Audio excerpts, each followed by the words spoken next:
હવે અહીંયા બેન્ઝીનના બંધારણ વિશેની વાત કરીએ છીએ. હવે બેન્ઝીનના બંધારણની વાત કરીએ એના પહેલા સૌ પ્રથમ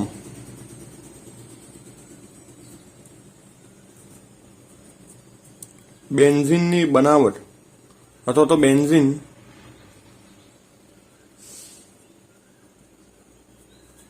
માઇકલ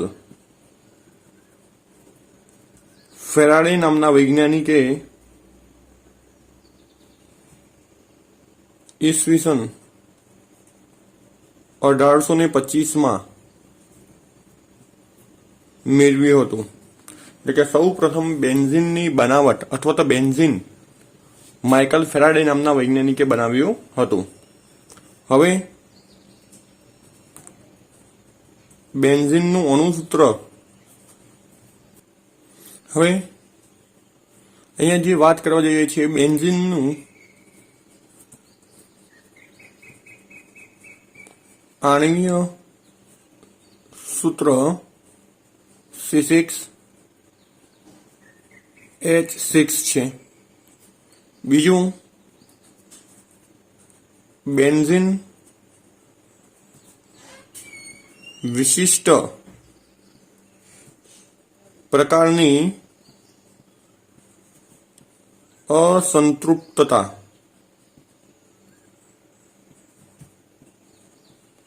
ધરાવે છે. હવે આ વિશિષ્ટ પ્રકારની અસંતૃપ્તતા ધરાવે છે એના આધારે બેન્ઝીનના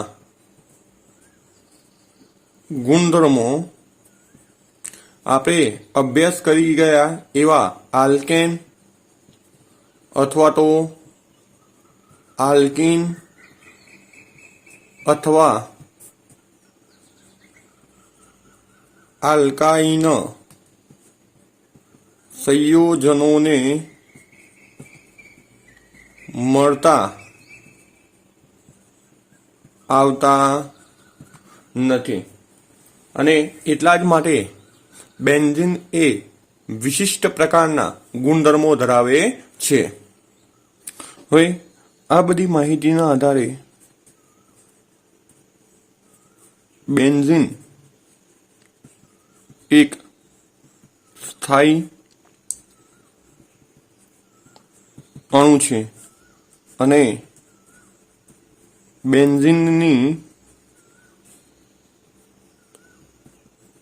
ઓઝોન સાથે પ્રક્રિયા કરતા ટ્રાય ઓઝોનાઇડ નામનું સંયોજન પ્રાપ્ત થાય છે અને ટ્રાય ઓઝોનાઇડ સંયોજન કે જે બેન્ઝીનમાં 3 દ્વિબંધની માહિતી સૂચવે છે. હવે આ બધા કારણોસર કેક્યુલે નામના વૈજ્ઞાનિકે બેન્ઝીનનું બંધારણ સૂચવ્યું અને જે આ પ્રમાણે હતું કે એની અંદર આવેલા જે 6 કાર્બન છે એ આ પ્રમાણે એકબીજા સાથે ચક્રીય રીતે ગોઠવાયેલા છે અને તેમની અંદર એકાંતરે દ્વિબંધ આવેલા હોવા જોઈએ. આ પ્રમાણે એકાંતરે દ્વિબંધ અને દરેક કાર્બન પાસે એક હાઇડ્રોજન પરમાણુ આ પ્રમાણે ગોઠવાયેલા હોવા જોઈએ. અથવા તો આપણે આ બંધારણને માત્ર ને માત્ર આ રીતે ષટકોણીય રચના સ્વરૂપે અને દ્વિબંધ સ્વરૂપે દર્શાવી શકીએ છીએ. હવે અહીંયા જ્યારે એની એક વિસ્થાપિત નિપજ મેળવવામાં આવે, એક વિસ્થાપિત મતલબ કે બધા જ કાર્બન માંથી એક હાઇડ્રોજનનું વિસ્થાપન થાય એને આપણે એક વિસ્થાપિત નિપજ કહીએ છીએ.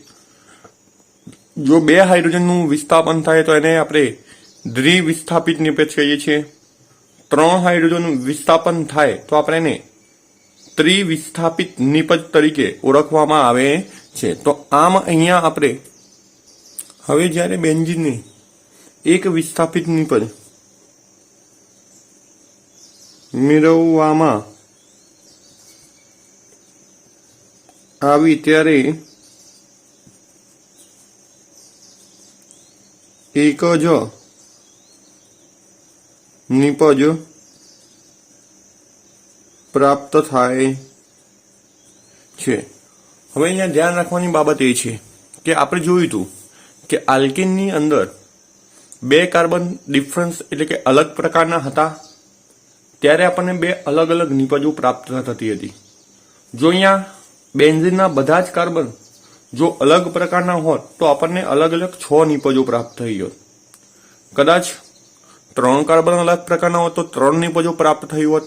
પરંતુ અહીંયા આપણને એક વિસ્થાપિત નિપજ એક જ પ્રાપ્ત થતી હોવાથી એવું કહી શકાય કે ભાઈ બેન્ઝીનના બધા જ કાર્બન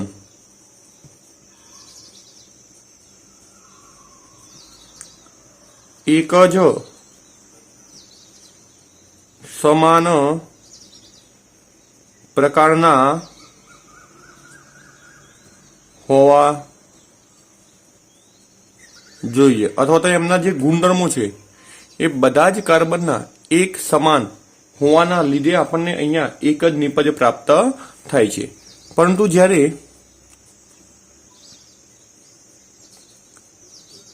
દ્વિવિસ્થાપિત નિપજ પ્રાપ્ત કરવામાં આવી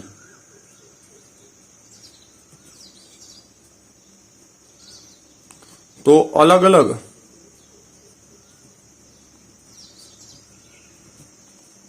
નિપજો પ્રાપ્ત થાય છે.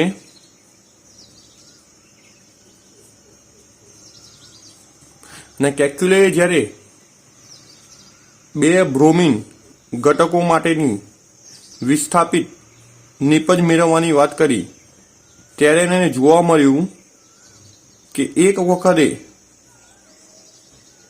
બંને બીઆર ડબલ બંધ ધરાવતા કાર્બન સાથે જોડાયેલા હતા, જ્યારે બીજી વખત જ્યારે એને અભ્યાસ કર્યો ત્યારે એને જોવા મળ્યું કે ભાઈ જે બીઆર છે એ એક એવો કાર્બન કે જે સિંગલ બંધથી જોડાયેલા છે એની સાથે જોડાયેલા જોવા મળે છે. તો આમ આ જે ઘટના છે એ ત્યારબાદ કેલ્ક્યુલે નામના વૈજ્ઞાનિક સમજાવી શક્યો નહોતો, અને ત્યારબાદ અહીંયા આ જે ઘટના છે કે જેને આપણે સંસ્પંદન તરીકે ઓળખીએ છીએ. અને એના માટે જવાબદાર કોણ છે? તો બેન્ઝીનની અંદર આવેલા જે દ્વિબંધ છે એ સતત એકબીજામાં રૂપાંતરિત થયા કરતા હોવાના લીધે આપણે આ બંને બંધારણમાં ડિફરન્સ જોવા મળે છે. પરંતુ એમના જે ગુણધર્મો છે એ આ બંધારણના આધારે બદલાતા હોતા નથી. હવે કેલ્ક્યુલે નામના વૈજ્ઞાનિકે બેન્ઝીનના જે 2 બંધારણ દર્શાવ્યા કે જેને આપણે અહીંયા એ અને બી વડે દર્શાવીએ છીએ, એટલે કે પહેલું બંધારણ અને એ જ પ્રમાણે એનું બીજું બંધારણ.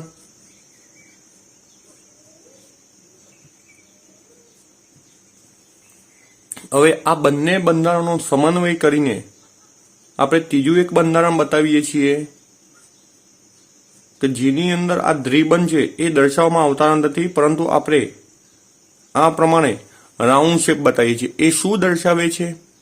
તો બેન્ઝીનની અંદર આવેલા જે દ્વિબંધ છે કોઈ એક જગ્યાએ સ્થાયી નથી, પણ સતત એ અંદર ભ્રમણ કર્યા કરે છે. અથવા તો આપણે એને આ પ્રમાણે પણ દર્શાવી શકીએ છીએ.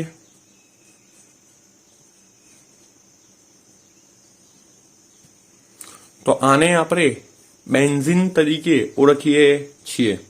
હવે આ બેન્ઝીનના બંધારણની આપણે વાત કરીએ છીએ કે મેં એનું આ બંધારણ જોવા માટેની વિશિષ્ટ કારણ કયું છે અથવા તો વિશેષતા શું છે એના વિશેની વાત કરીએ છીએ. તો પહેલા સૌ પ્રથમ બેન્ઝીનની અંદર આવેલા બધા જ કાર્બન sp2 સંકરણ ધરાવે છે. એનો મતલબ કે બધા જ કાર્બન એક જ પ્રકારનું સંકરણ ધરાવે છે જે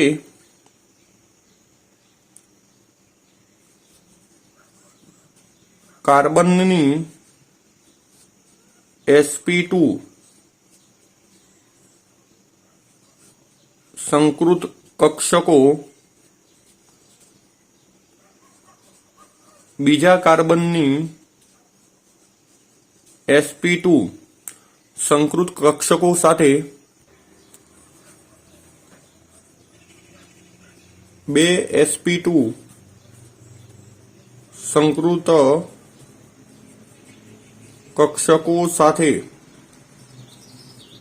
સિગ્મા બંધથી જોડાય છે. તેમજ કાર્બન અને હાઇડ્રોજન જે પણ એકબીજા સાથે સિગ્મા બંધથી જોડાયેલ હોય છે અને બધા જ કાર્બનની 2pz કક્ષક કે જે સંકરણમાં ભાગ લીધો નથી તે દરેક કાર્બનને કોણીય રીતે ગોઠવાઈને એકબીજા સાથે પાઈબંધની રચના કરે છે. તો આમ કાર્બન બધા જ સમાન પ્રકારના છે, sp2 સંકરણ ધરાવે છે, એકબીજા સાથે સિગ્મા બંધ બનાવે છે અને 2pz કક્ષકો કે જે એકબીજા સાથે જોડાઈને પાયબંધની રચના કરે છે. હવે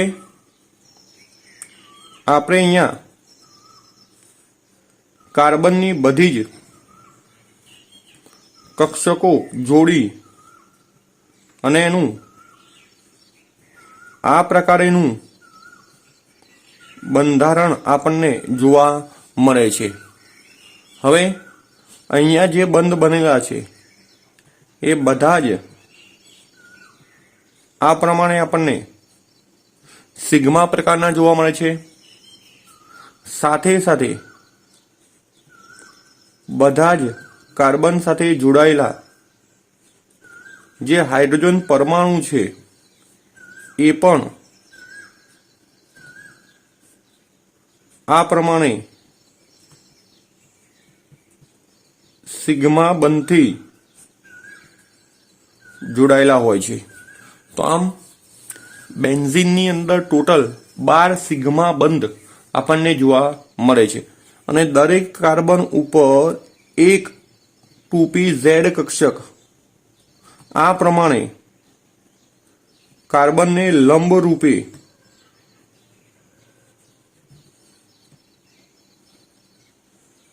દરેક કાર્બન ઉપર આપણને ગોઠવાયેલી જોવા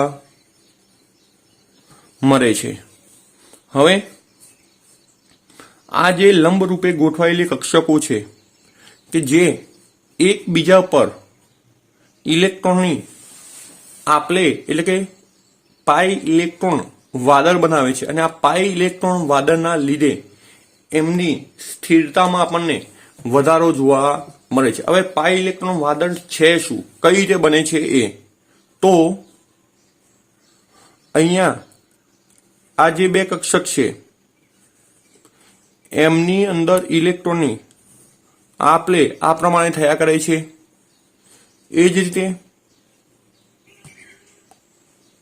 આ બે કક્ષકો વચ્ચે પણ ઇલેક્ટ્રોનની આપલે થયા કરે છે।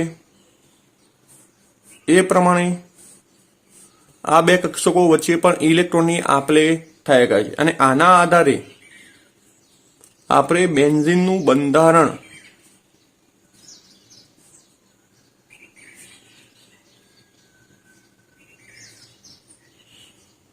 અહીંયા જે પાઈ બંધ બનાવે છે તો અહીંયા શું આવશે, ડબલ બંધ। એ પ્રમાણે અહીંયા ડબલ બંધ અને એ જ પ્રમાણે અહીંયા આપણને એનો ડબલ બંધ જોવા મળે છે। હવે આની આ જ રચના થોડી અલગ પ્રકારે આપણે દર્શાવીએ છીએ।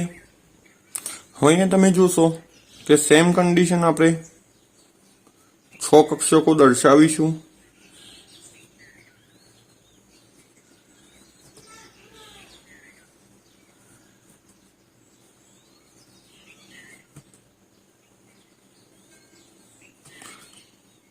હવે જે પ્રમાણે પેલામાં આપણે દ્વિબંધ દર્શાવ્યો હતો એ જ રીતે અહીંયા પણ દ્વિબંધ બતાવીશું, પણ થોડો અલગ રીતે।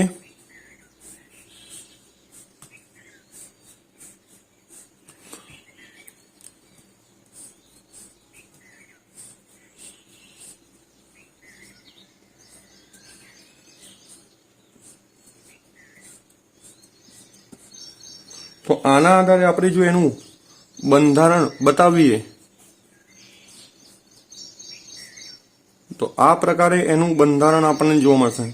અહીંયા દ્વિબંધ દ્વિબંધ દ્વિબંધ, તો આ રીતે એની અંદર સતત ઇલેક્ટ્રોન એકબીજામાં રૂપાંતરિત થયા કરે છે અને આના આધારે આનું જનરલ એક સીધું બંધારણ આપણને જોવા મળશે।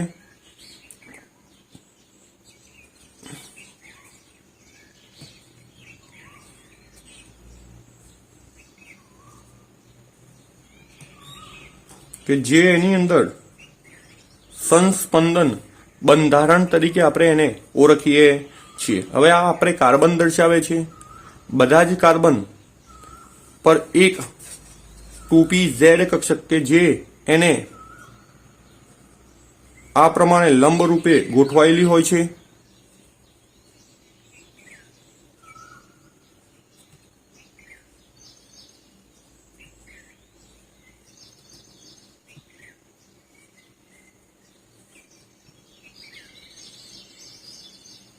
હવે આ જે ગોઠવાયેલી કક્ષક છે એને આપણે એકબીજા સાથે જોડીએ છીએ।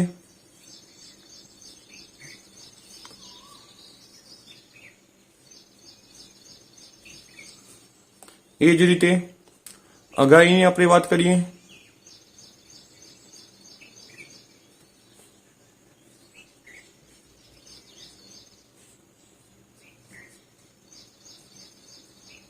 તમને બીજી બેન્ઝીન રિંગ અહીંયા જોવા મળશે। હવે એ જ રીતે આપણે નીચેનું પાર્ટીશન પણ દોરીએ છીએ।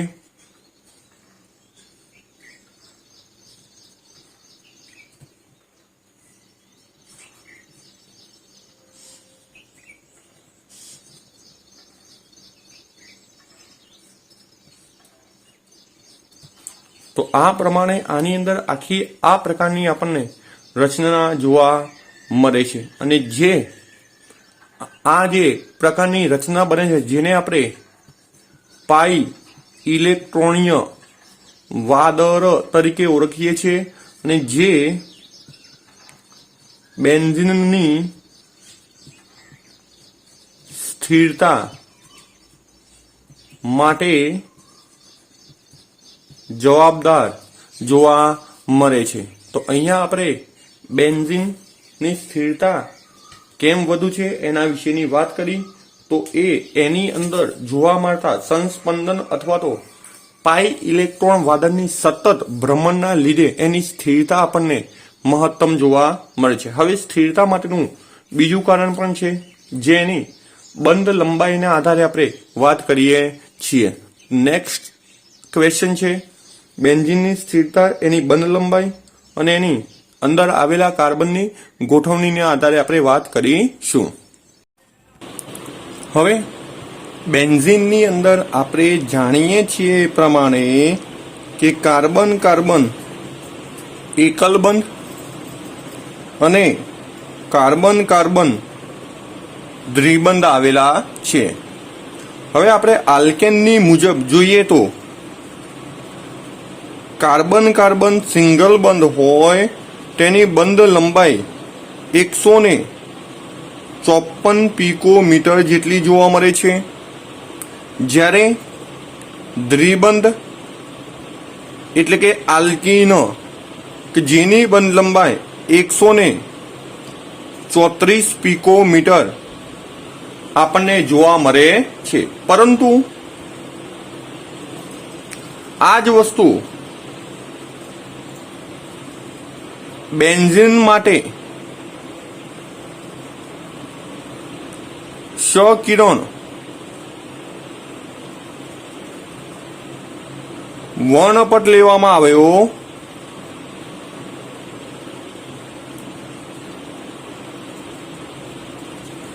ત્યારે સી સિંગલ બોન્ડ સી હોય કે સી ડબલ બોન્ડ સી હોય, બધા જ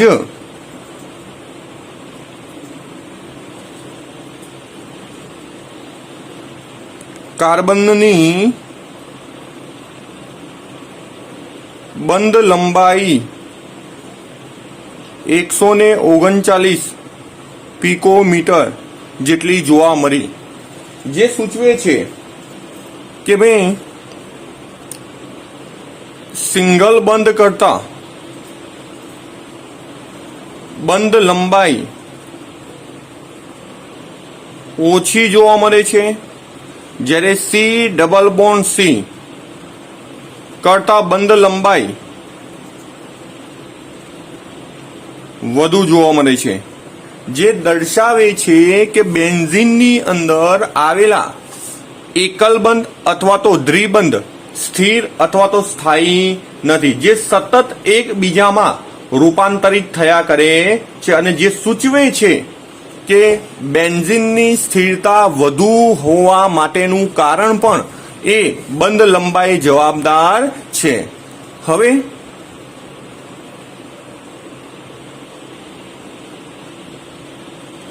એરોમેટિકતા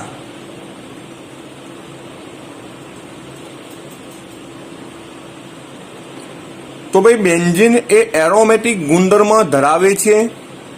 હવે એરોમેટિકતા માટે જે સંયોજનો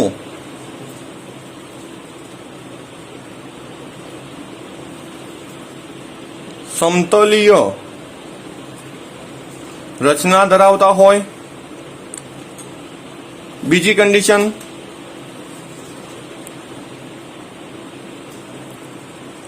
વલયમાં પાઈ ઇલેક્ટ્રોન આવેલા હોય અને તેમની સંખ્યા કોની તો પાઈ ઇલેક્ટ્રોનની સંખ્યા 4n+2 જેટલી હોય તો તેને આપણે એવા સંયોજનો બધા જ એરોમેટિક લાક્ષણિકતા ધરાવે છે એમ કહેવાય. જો n બરાબર વલયની સંખ્યા દર્શાવે છે, n બરાબર પૂર્ણાંક સંખ્યા 1 અથવા 2 અથવા 3 કોઈ પણ તમે આની અંદર લઈ શકો છો. હવે આ જે નિયમ છે જેને આપણે હ્યુકેલના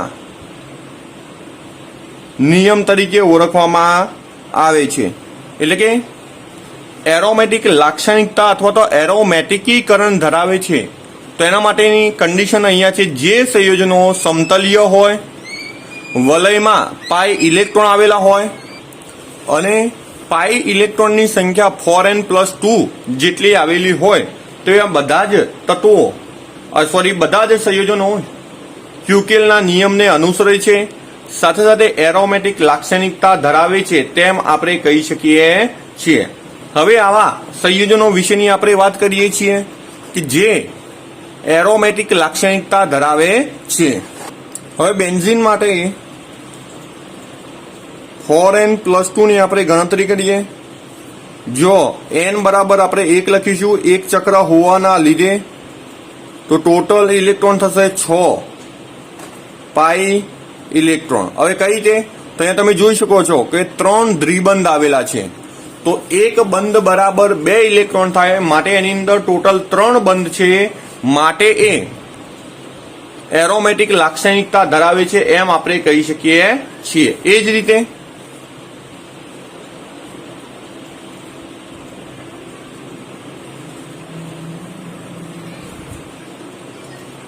એકાંતરે દ્વિબંધ આવા સંયોજનની અંદર આવેલા હોય છે, આને આપણે નેપ્થેલિન કહીએ છીએ. જેમાં ઇલેક્ટ્રોનની ગણતરી કરીએ તો n બરાબર આપણે 2 મૂકીશું. કેમ? કારણ કે આની અંદર આવી 2 રીંગો આવેલી છે +2, તો 8 + 2 બરાબર 10 પાઈ ઇલેક્ટ્રોન. તો તમે જોઈ શકો છો ટોટલ એની અંદર 5 દ્વિબંધ આવેલા છે અને માટે એ 10 પાઈ ઇલેક્ટ્રોન ધરાવે છે. એ જ પ્રમાણે ત્રીજો ઘટક છે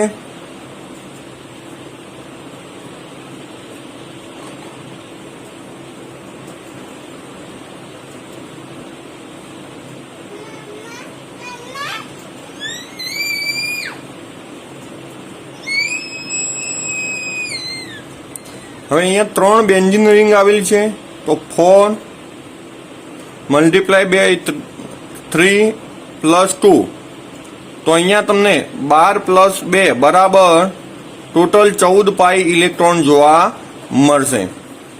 એ પ્રમાણે ચોથો એક ઘટક છે, આને આપણે એન્થ્રેસીન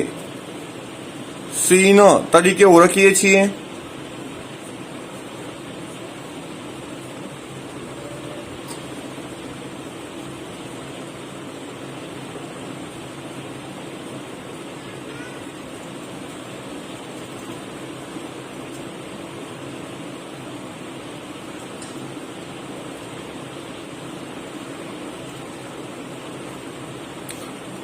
જેને આપણે ફિનાન્થ્રીન કહીએ છીએ.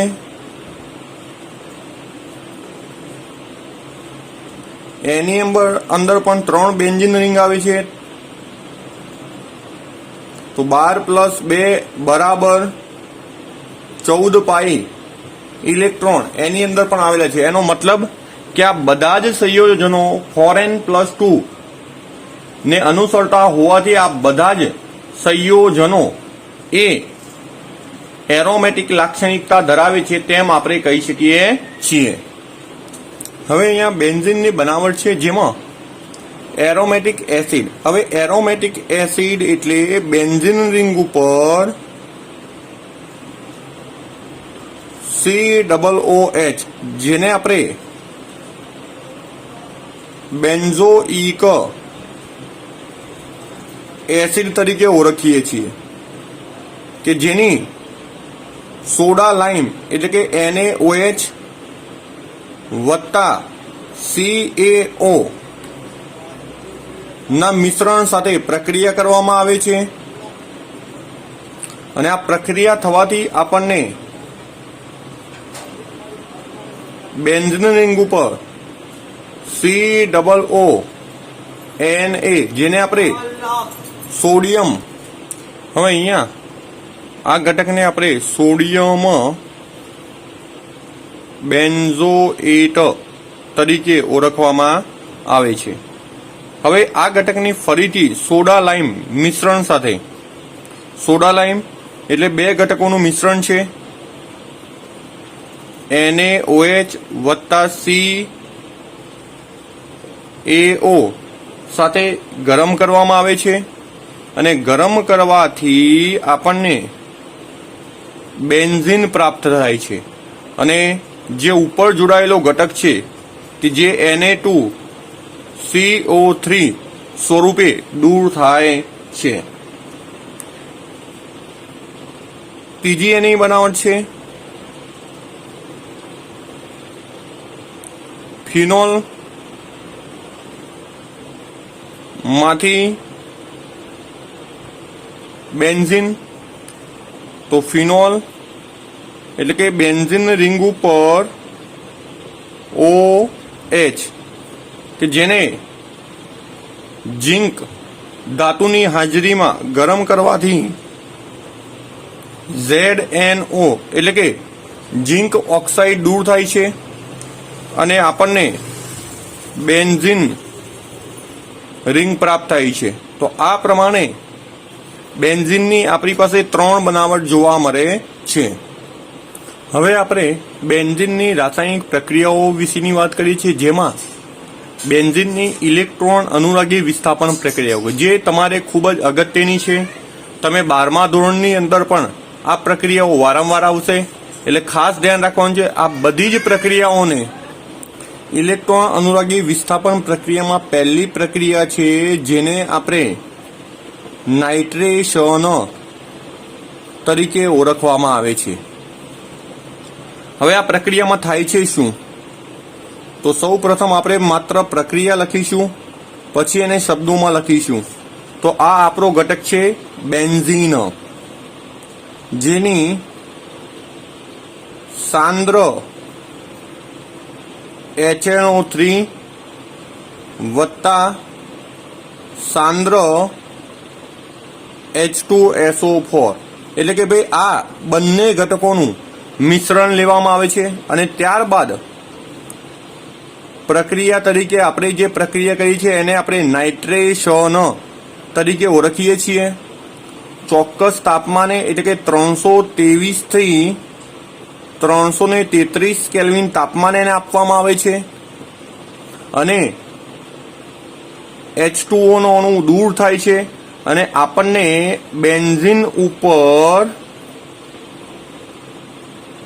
NO2 સમૂહ જોડાય છે, જેને આપણે કહીએ છીએ નાઇટ્રો બેન્ઝીન. તો આમ એક પ્રક્રિયા છે જેને આપણે નાઇટ્રેશન તરીકે ઓળખીએ છીએ અને શબ્દોમાં લખવાનું શું છે? તો બેન્ઝીનની પ્રક્રિયાનું નામ તો નાઇટ્રેશન પ્રક્રિયા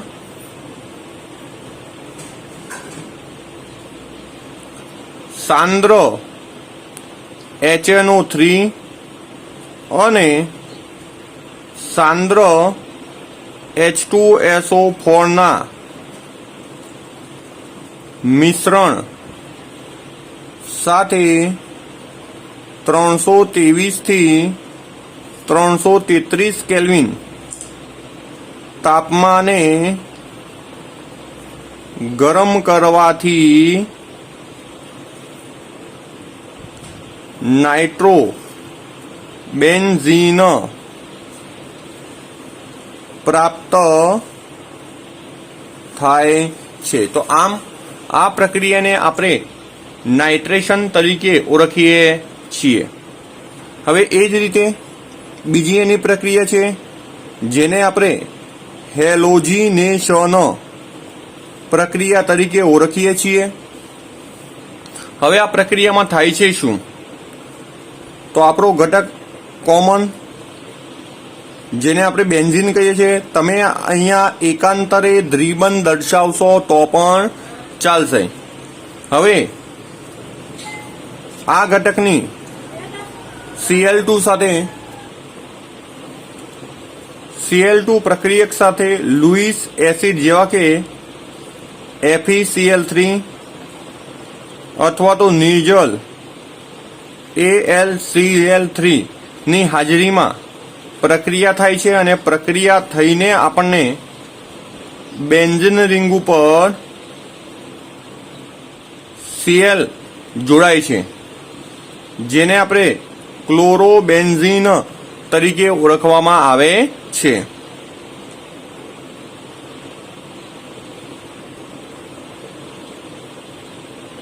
હવે કદાચ અહીંયા તમે Cl2 ની જગ્યાએ Br2 વાપરશો તો Br2 વાપરવાથી અહીંયા માત્ર શું આવશે?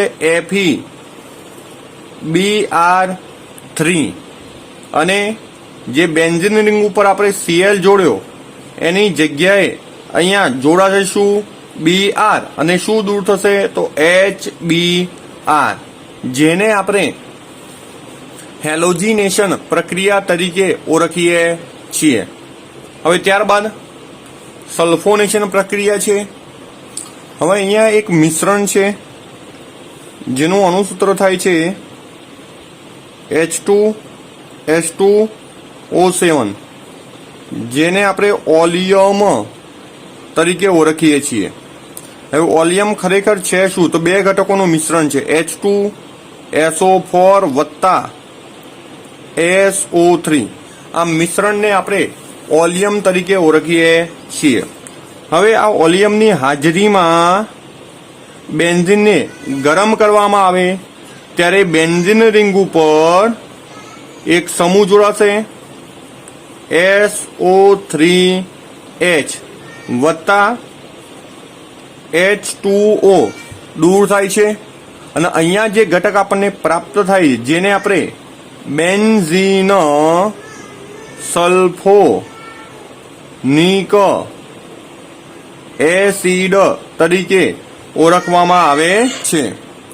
હવે આપણે આગળની પ્રક્રિયા જેને ફ્રીડલ ક્રાફ્ટ આલ્કાઇલેશન કહે છે અથવા તો એને શોર્ટમાં FC